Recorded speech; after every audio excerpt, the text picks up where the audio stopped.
As a thought experiment, imagine for a second an attractive woman in her early 20s late at night, scrolling through endless men's profiles on a dating app who all hit like on her profile.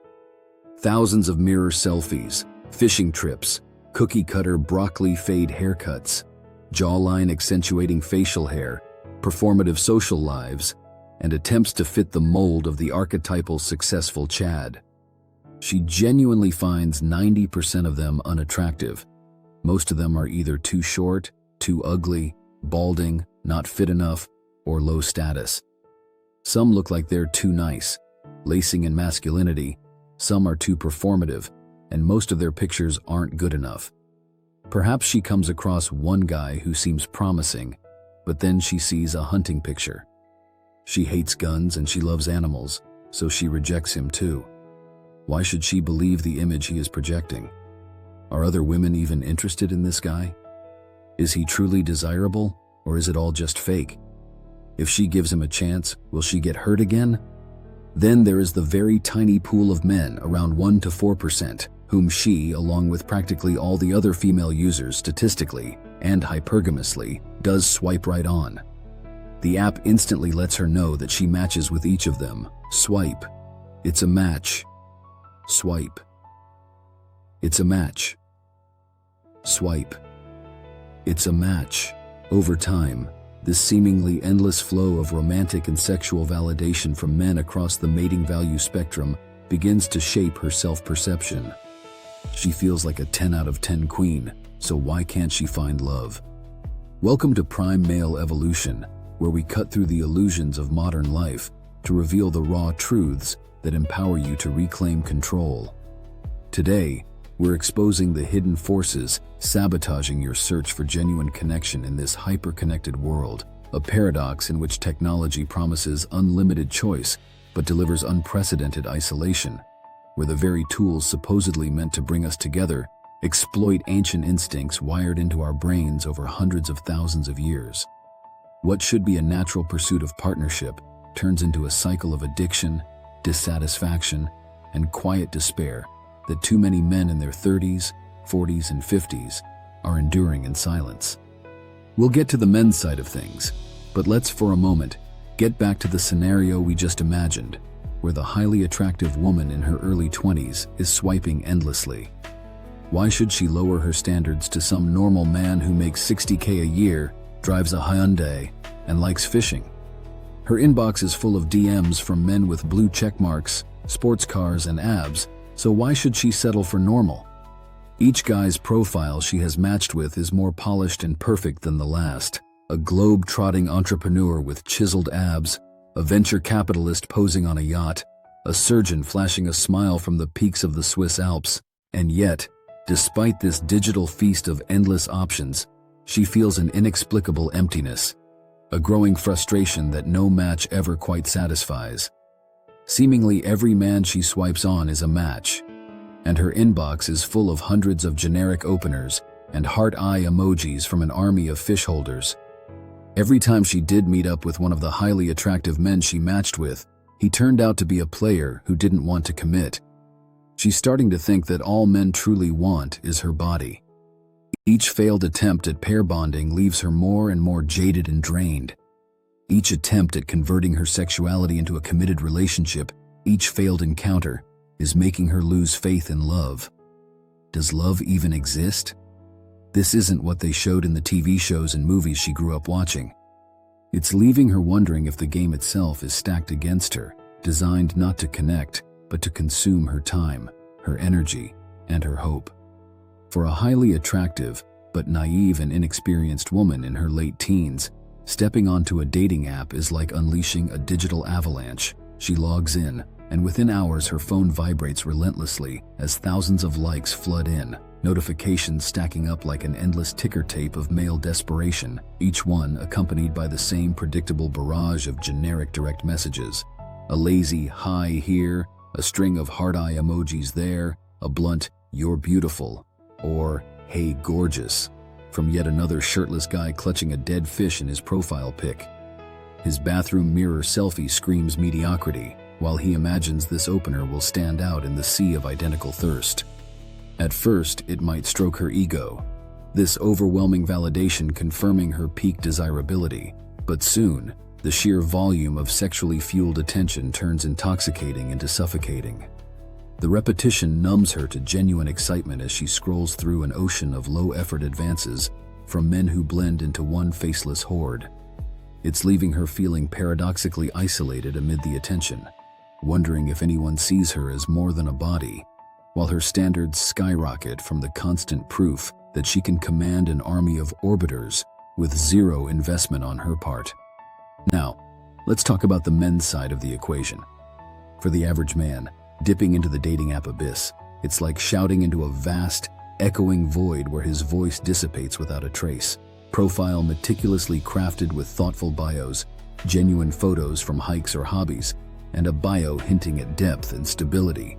Yet days stretch into weeks with 0 likes flickering across the screen, no matches to spark even a fleeting conversation, and his carefully worded DMs vanishing into the ether like whispers in a hurricane, met only with deafening silence or the cold indifference of unread notifications.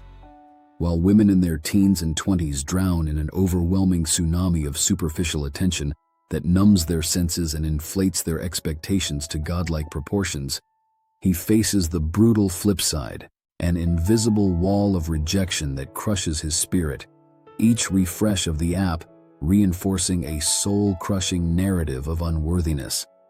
It is as if the algorithm itself has deemed him obsolete in this hyper-competitive arena, leaving him isolated on a digital island, questioning his value, his looks, his very existence. Modern dating is a world where abundance for one gender translates to famine for the other. The profound silence is amplifying his gnawing despair, until logging in feels like self-inflicted torture. It feels like a relentless reminder that in this game, he's not even a player, just a ghost haunting the edges of someone else's feast. I was recently catching up with an attractive female friend of mine in her late 20s. Let's call her Elena. Elena is someone who turns heads wherever she goes. She is stunningly beautiful, and she has a wit that could charm anyone. We were chatting over coffee, and I excused myself to go to the restroom. When I returned, she had pulled out her phone, her face illuminated by that familiar glow, and for what felt like an eternity, she swiped with mechanical precision. She was seemingly barely registering the faces flashing by on her screen until she paused on one that seemed straight out of a Hollywood casting call for an upcoming Superman movie. A rugged adventurer, a high-status job, exotic travels splashed across his profile. Instead of excitement, she let out a weary sigh, slammed the phone down and muttered, "Why does this feel like work? I'm exhausted." Her words hung in the air like a confession, revealing not entitlement or flaw, but a deeper glitch, a biological trap where her mind, tricked by exaggerated signals of perfection, rejected what evolution once deemed a win. This isn't just Elena's story.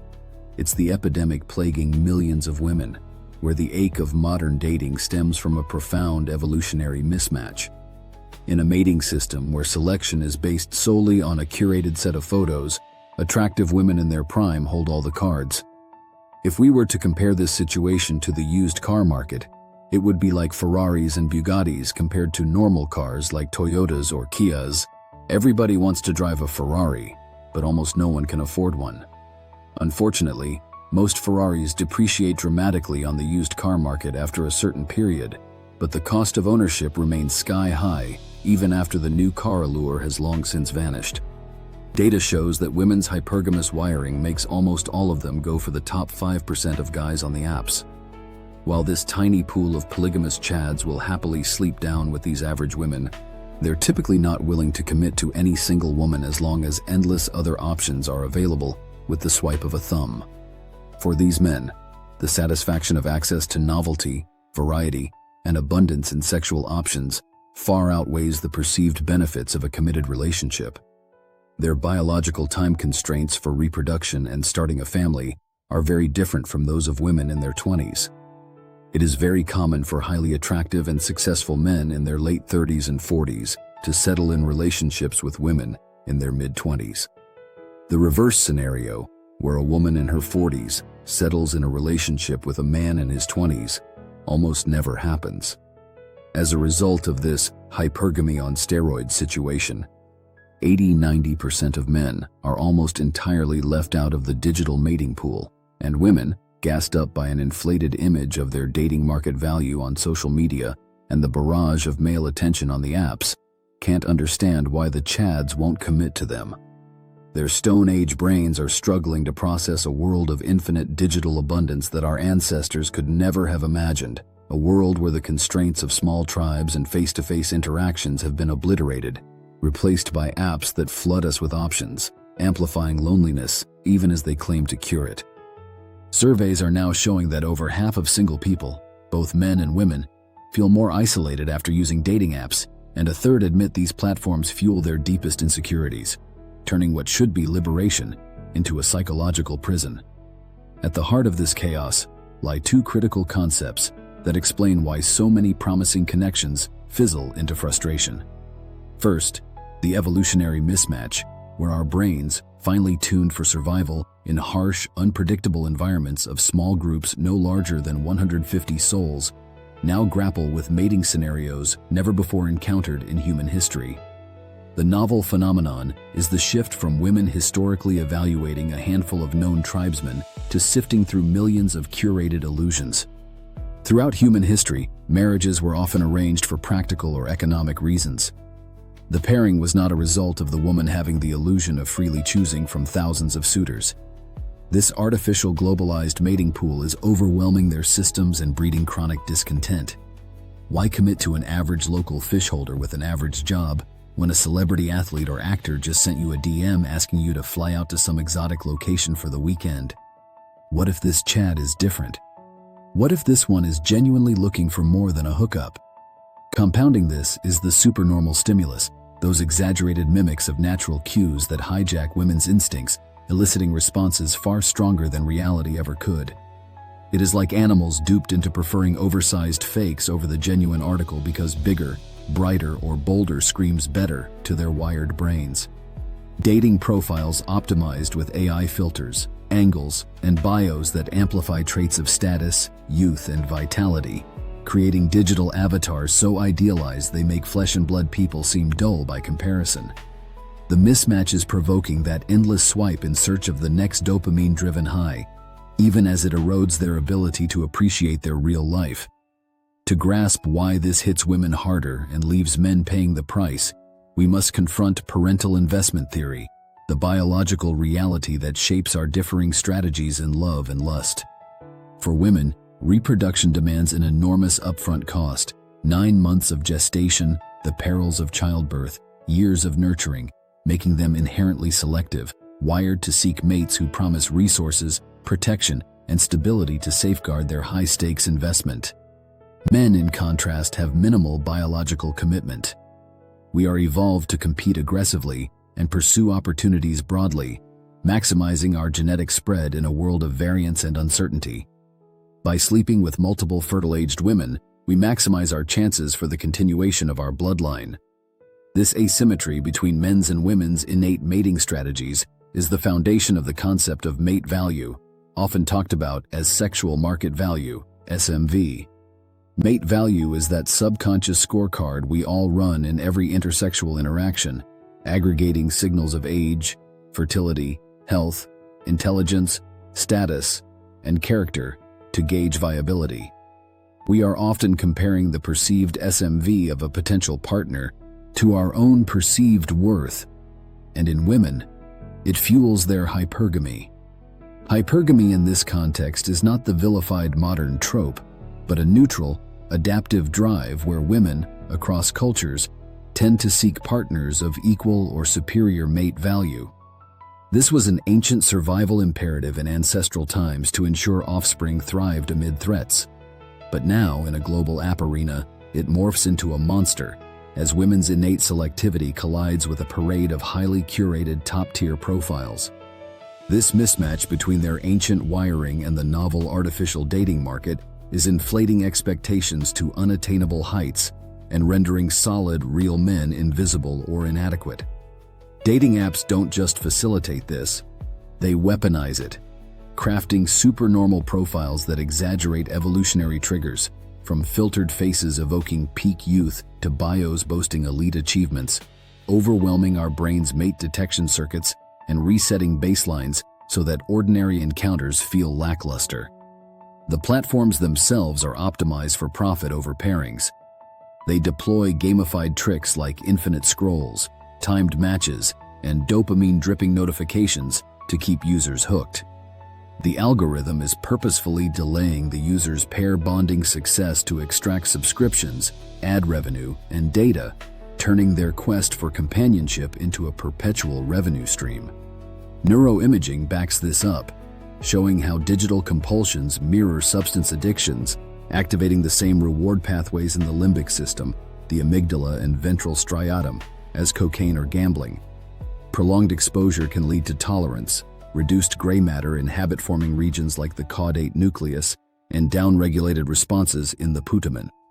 This addiction-like behavior is forcing users to chase ever stronger hits while impairing their executive control, that frontal lobe ability to curb impulses and prioritize long-term well-being over the next swipe. This isn't accidental. It's manipulative by design, crossing into legal territory, as seen in the EU's Artificial Intelligence Act, which targets systems using subliminal techniques to distort behavior and undermine autonomy. The corporations behind the dating apps are treating users as profit instruments rather than people, violating their rights to privacy and psychological integrity. Men, this is your wake-up call. The system preys on your biology to keep you scrolling, invisible, and unsatisfied. Armed with this knowledge, you can break free, reject the supernormal trap, seek connections grounded in reality, and demand more from a digital world that's rigged against you. If you are genuinely in the top 5% of men, you're already swimming in sexual opportunities in your real life, and you really don't need the apps in order to live a fulfilled life. If you, like the vast majority of men, are in the bottom 90% in terms of SMV, there is also no reason for you to use the apps. In your prime, you deserve partnerships that build you up, and you are best served to play the game of mating in the real world. If you choose to play a digital board game that's rigged against you by design, more likely than not, you will end up losing the game. Conversely, if you choose to play in the real world, where the rules are fair and in line with our evolutionary wiring, you have a much higher chance of success. If this hits home, hit that like button. Share your own app horror stories in the comments. Have you felt that digital desensitization? And subscribe with notifications for more unfiltered PME truths every Thursday. You're not the victim. You just participated in a rigged game. This is prime male evolution. You're in your prime. Own it.